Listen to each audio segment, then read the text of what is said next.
Olá, meu nome é Lilian Rodrigues de Oliveira Rosa, eu sou educadora, gestora e atuo como assessora educacional. Hoje eu estou aqui para falar de regimento escolar, particularmente com as redes municipais de educação que estão revisando seus regimentos de maneira unificada, estão construindo um regimento escolar unificado.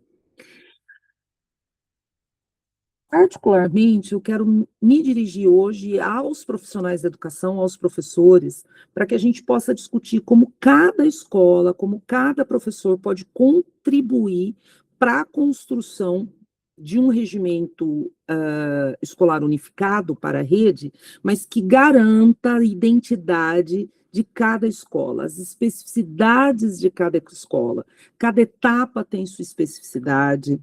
Cada faixa etária tem a sua especificidade, cada comunidade que a escola atende tem sua especificidade. Isso precisa estar garantido dentro desses regimentos escolares, mesmo que eles sejam um regimento escolar de natureza unificada. Então, hoje a gente vai falar desse documento, mas nós vamos falar também de convivência, proteção e direitos na escola e como cada professor pode contribuir para a construção do regimento escolar. Bom, quando a gente pensa em regimento escolar, vamos lá, deixa eu passar aqui para a gente começar a conversar. Por que é importante falar em uma reunião de professores, em uma comunidade escolar sobre regimento? Gente, porque toda escola precisa ter regra. Mas o mais importante do que toda escola precisa ter regra é toda escola precisa ter regras claras e tem que ser regras claras que foram pactuadas com a comunidade escolar. Que a comunidade escolar reconheça, conheça, compreenda, veja sentido e significado naquelas regras, para que aí, então, todos participem na organização das rotinas, na orientação das famílias, no apoio aos professores, que a gente sabe que não está nada fácil, né? Então, o apoio à atividade docente e, principalmente, gente, na garantia do direito à aprendizagem com equidade e inclusiva. A função social da escola é garantir o direito à aprendizagem. Só que para garantir esse direito à aprendizagem, a escola precisa ter um bom clima escolar, o que a gente chama de clima escolar positivo. As relações entre todos os segmentos, entre docentes, entre alunos, entre docentes e alunos de gestão escolar, entre famílias e escola, essas relações elas precisam ser positivas, elas precisam ser saudáveis. E para isso, o primeiro passo é construir um regimento escolar justo, claro, que seja aplicado a todos e que todos conheçam o seu papel e a sua corresponsabilidade na sua elaboração e na sua aplicação. Bom, vamos começar do básico, gente. O que é um regimento escolar, tá?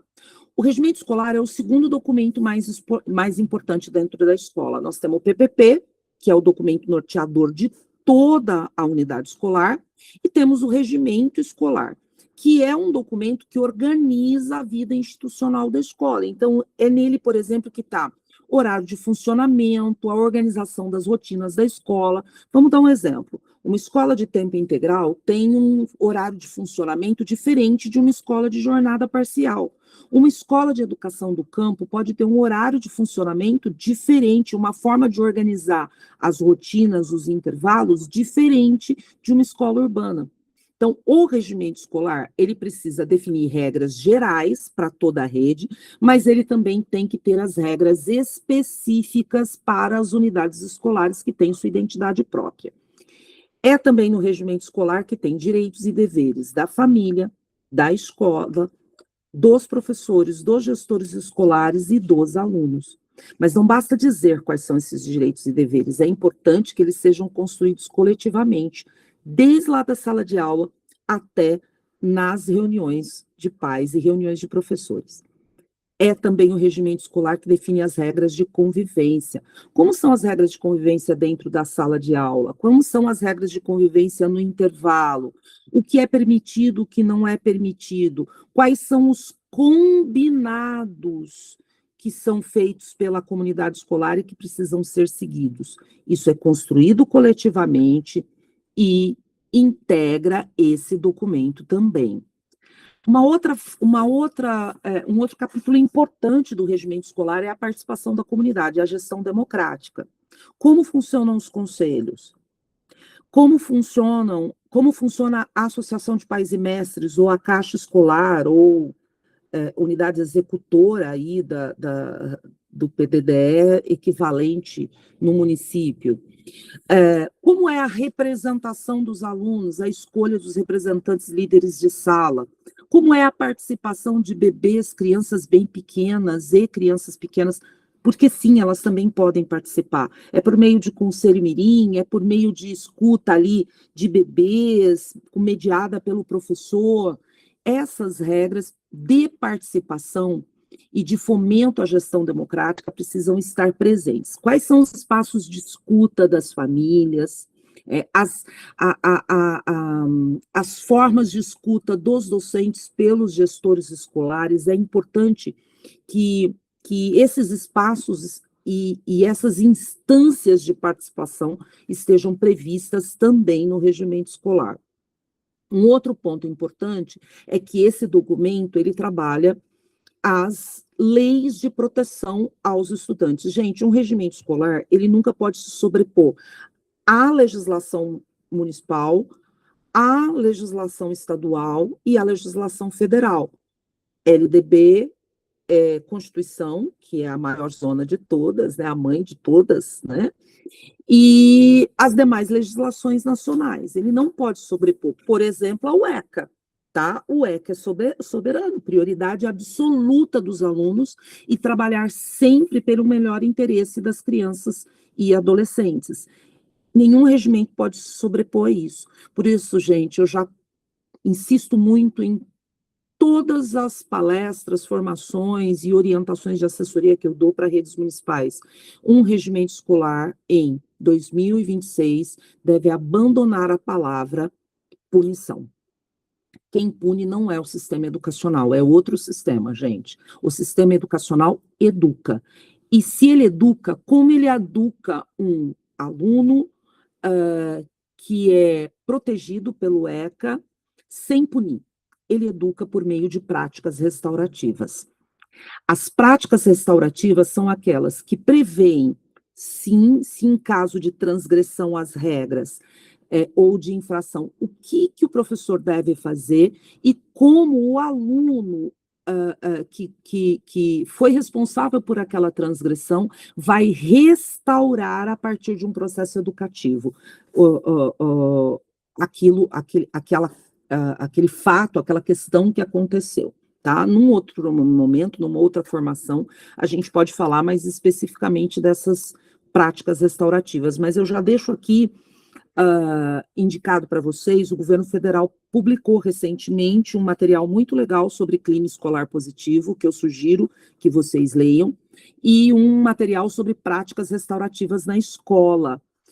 Entre elas, uma prática muito legal que chama Círculo da Paz, que vale a pena trabalhar com os alunos. Então, já deixo aqui a dica para vocês.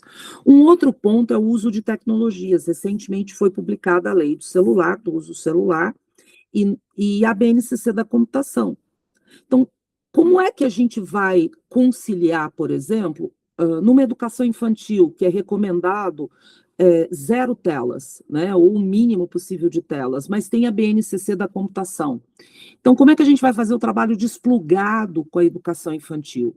E o celular? É proibido o uso do celular, mas e o uso pedagógico do celular? Como é que vai ser feito na escola? Onde vai ficar guardado o celular enquanto ele é proibido? Tem um espaço específico? O aluno chega, deve deixar dentro desse espaço? Vai ser recebido, vai ser guardado com chave? Não vai ser guardado sem chave? Vai ter algum documento que é assim? Enfim, isso tudo tem que ser combinado, porque a lei proíbe o uso de celular, mas permite o uso pedagógico. Abaixo disso, quais são as minúcias de como isso vai acontecer, precisa estar definido no regimento escolar, tá? Além disso, casos de registro, comunicação e encaminhamento para a família. Por exemplo, Em caso de transgressão, em caso de necessidade de chamar a família, como é feito o registro, como é feito o encaminhamento, como a família é comunicada. Uma lei recente, que é a 14.811 de 2024, que tipifica o bullying e o cyberbullying. Em casos de bullying e cyberbullying, quais são os protocolos que a escola deve seguir? Como é feito o registro do caso e como é o encaminhamento em casos de bullying e cyberbullying. Vou dar um exemplo. A Dinamarca é um país que praticamente zerou os casos de bullying e cyberbullying. É um exemplo exitoso. Dentro dos protocolos, eles criaram uma disciplina de empatia, né, que é uma oficina, um momento em que os alunos discutem semanalmente empatia a partir de casos reais que acontecem dentro da escola. E eles precisam encontrar soluções para esses casos reais juntos, sempre mediado por um professor que foi capacitado para isso. Esse procedimento, ao longo do tempo, foi zerando nas escolas os casos de bullying e cyberbullying. Então, como é possível trazer experiências como essa, registrando, comunicando, trabalhando em sala de aula? Por isso, gente, o regimento é um documento, a construção do regimento é um momento muito rico, porque ele permite que a rede construa esses combinados de maneira coletiva. Por que atualizar, gente? Vamos combinar, o mundo mudou, certo? Mudou e está mudando. A legislação mudou, eu já citei a 14.811, que é a do bullying, cyberbullying, mas nós temos legislação de injúria racial, nós temos a legislação nova de AEE, nós temos a legislação que prevê o combate ao racismo, nós temos a legislação, o ECA digital, que saiu agora. Então, a legislação mudou. Basicamente, todos os regimentos do país que não se adequaram a essas novas legislações estão desatualizados e precisam ser atualizados. Paralelo a isso, a escola também está mudando, gente. Só para dar um exemplo, de 3 anos para cá, 4 anos para cá, o número de alunos de AE, por exemplo, do público-alvo de AE, aumentou muito na sala regular.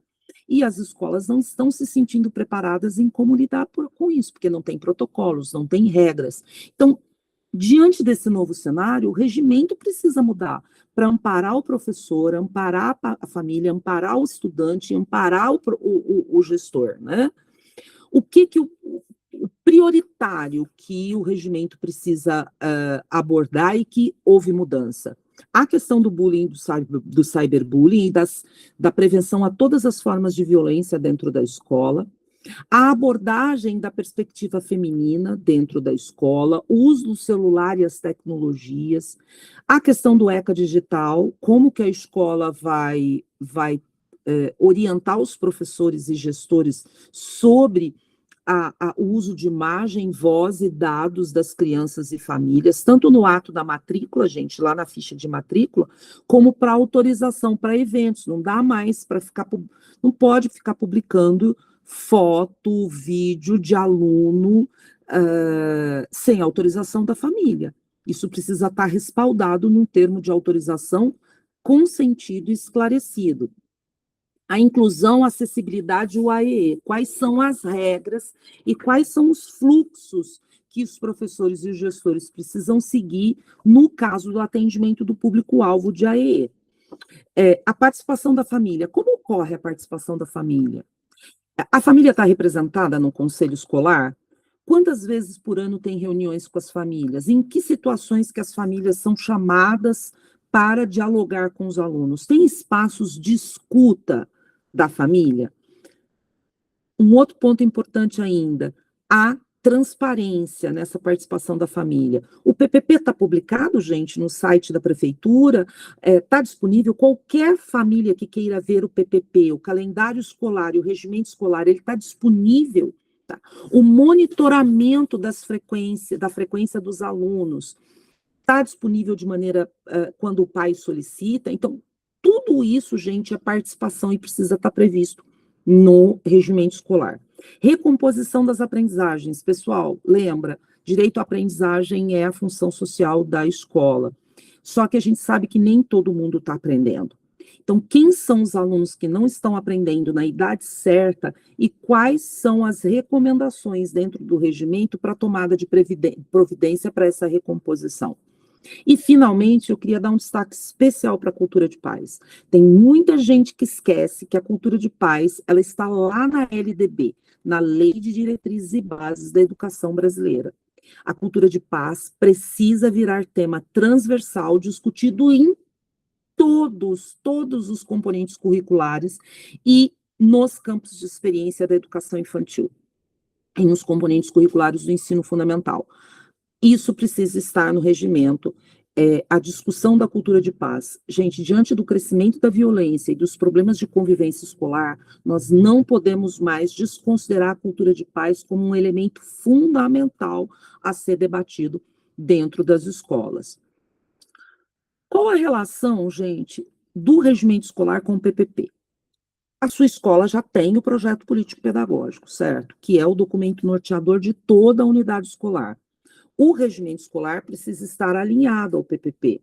Então, você imagina o seguinte, o PPP, ele transforma o projeto educativo da rede em procedimentos.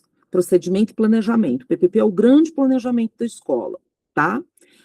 O que o regimento vem? O regimento pega o PPP e transforma em regra e procedimento. O PPP planeja, o regimento vai lá e transforma o que está planejado no PPP em regras, direitos e deveres.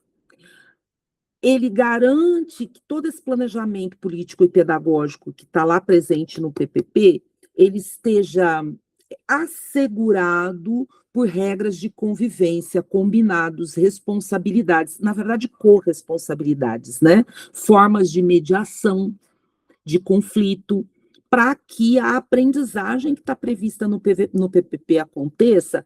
Tudo isso, mediação de conflito, corresponsabilidade e combinados, tem que estar no regimento escolar. Ele orienta formas de prevenção, registro, acolhimento em caso em casos em que os direitos dos alunos não estejam sendo garantidos. E é ele quem apoia a frequência, avaliação, permanência, recomposição, enfim, toda a organização escolar que vai garantir lá a aprendizagem na idade adequada, inclusiva e equitativa. Bom, como é que a comunidade escolar participa? Gente, quem é comunidade escolar? Quando a gente fala em comunidade escolar, nós estamos falando em alguns segmentos específicos. Gestão escolar, profissionais da educação, famílias, funcionários e estudantes. Como esses segmentos participam?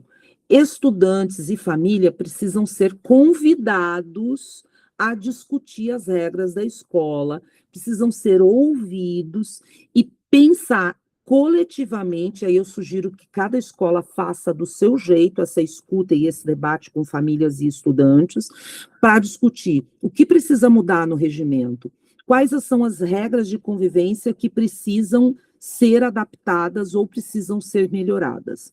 E os professores, é claro que eles também precisam ser ouvidos, mas eles são os grandes mediadores do processo, porque são os professores que conhecem essa comunidade mais de perto. Então, eles apontam dúvidas sobre a rotina, quais são as regras necessárias e que precisam ser atualizadas, situações de convivência que estão causando, que estão piorando o clima escolar, que estão deixando o clima escolar tóxico, né, e que precisam ser vistas.